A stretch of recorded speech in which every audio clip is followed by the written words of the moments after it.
Il y a une fille qui se réclame être la cousine de l'idole, qui est montée dans un direct TikTok pour aller demander pardon à la tante du petit Matisse.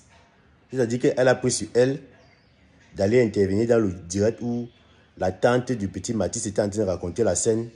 Elle est montée pour demander pardon, dire comment dans leur famille ils ont le sang chaud. Bref, je vous laisse l'écouter. Et ensuite, on va revenir pour coller un commentaire. Écoutons-la. Ce qu'il a fait n'est pas bien.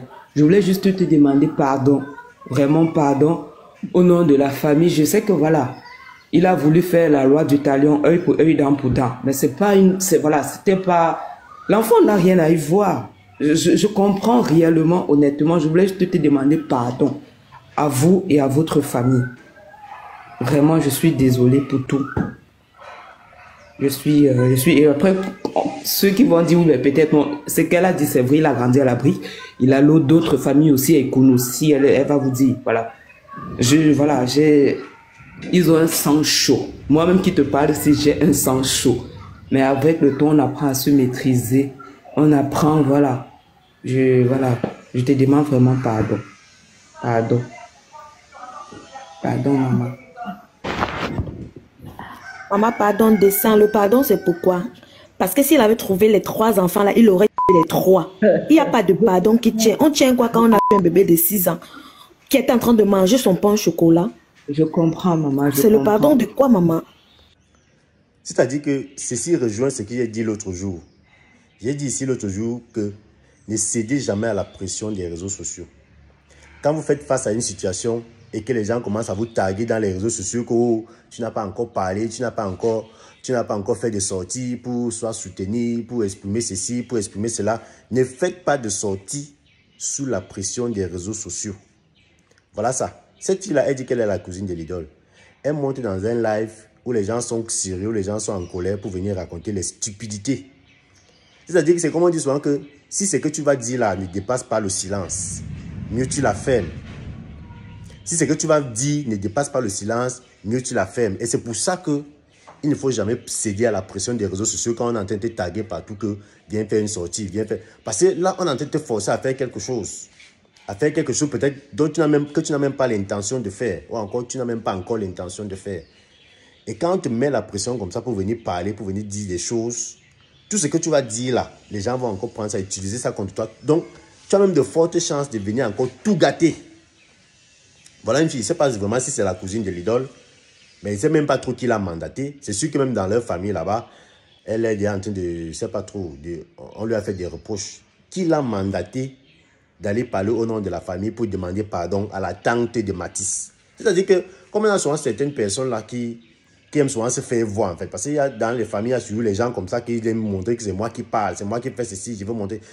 Tu aurais dû la boucler, madame. On t'a demandé quoi? Normalement, quand vous traversez une situation comme celle-ci, on dit que le silence est d'or. Vous disparaissez, donc, vous disparaissez même d'abord tous, en attendant, espérer que peut-être les cœurs vont s'apaiser. C'est vous dont votre famille est fait l'objet d'un scandale, d'une aussi grande gravité. Et c'est vous qui vous agitez encore à monter dans les lives TikTok pour raconter n'importe quoi. Ça, c'est même pour encore à augmenter mais encore la colère des gens. Si ce que tu vas dire ne dépasse pas le silence, ma chérie, tu la boucles. Et c'est pour ça que j'ai dit, j'insiste encore, qu'on ne cède pas à la pression des réseaux sociaux. Quand vous faites face à une situation, les gens commencent à vous taguer partout, que tu n'as pas fait de sortie, tu n'es pas venu parler. Ne cédez pas à ça. Faites-le quand vous êtes en état d'esprit de le faire. Mais ne le faites jamais parce que les gens vous ont tagué partout sur la toile pour venir parler. Encore une fois, ne cédez jamais et jamais à la pression des réseaux sociaux. Parce que quand vous le faites, quand vous cédez à la pression des réseaux sociaux, vous êtes en train de vous entrer dans un piège, peut-être qui va même vous enfoncer davantage. C'est Francine Gandou qui a compris ça. Vous avez vu quand Francine Gandou a eu son cas, ici, là, les gens ont commencé à faire les sorties, à dire comme quoi il est méchant, il n'a pas de cœur, il est ceci. Parce qu'il sait, c'est un homme sage. Ne cédez jamais à la pression des réseaux sociaux. Ne jamais céder à la pression. On va vous traiter de tous les noms. On va vous dire que vous êtes méchant, vous êtes le diable, vous êtes ceci, vous êtes monté, vous n'avez pas de sentiments. Ne cédez plus à la pression des réseaux sociaux. C'est pas pour rien qu'on vous dit souvent que quand vous avez un problème en justice là, On vous dit souvent que vous avez le droit de garder le silence. Parce que tout ce que vous allez dire pourra être retenu contre vous. Et vous avez le droit de prendre un avocat. Cette expression est pleine de, c'est pas trop, pleine de sagesse, pleine de, c'est un message fort, un message de sage en fait. Vous avez remarqué quand on arrête quelqu'un pour l'amener soit en prison, soit en justice, soit au commissariat, on lui dit que vous avez le droit de garder le silence. Parce que tout ce que vous allez dire là pourra être retenu contre vous. Et vous avez le droit de prendre un avocat. C'est pas pour rien qu'on dit souvent ça aux gens. Voilà je sais même pas trop comment on peut la qualifier, qui vient encore remuer le couteau. Parce qu'en faisant ça, il remue encore le couteau dans la plaie. On peut peut-être comprendre, peut-être il voulait... Tu t'expliques quoi? Tu expliques quoi à qui? Qui peut même d'abord comprendre quoi là? Bon, ça j'allais oublier. Cette affaire du petit Mathis, du bébé Mathis est en train d'aller très loin. C'est une affaire qui est en train d'aller vraiment très loin. Il y a le pasteur Makosso Camille de Côte d'Ivoire, qui a fait une sortie pour interpeller les autorités camerounaises, pour dire aux autorités camerounaises de prendre vraiment ce problème au sérieux, parce que c'est l'image du Cameroun qui est en jeu ici. Donc je vais vous laisser ici, avant de nous séparer, je vous laisse écouter le pasteur Makosso Camille. Écoutez-le. Le Cameroun est le seul pays au monde où ce qui est normal devient anormal et ce qui est anormal devient normal. Cet enfant que vous voyez là, le père d'une artiste, a fini sa vie. Et on a l'impression que la justice camerounaise prend tout son temps. Ce qui est vraiment inédit.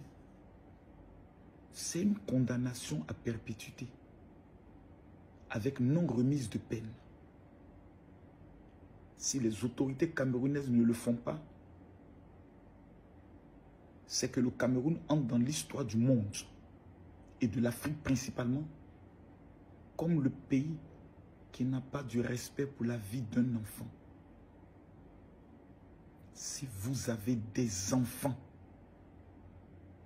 imaginez, monsieur le ministre de la Justice, fermez vos yeux.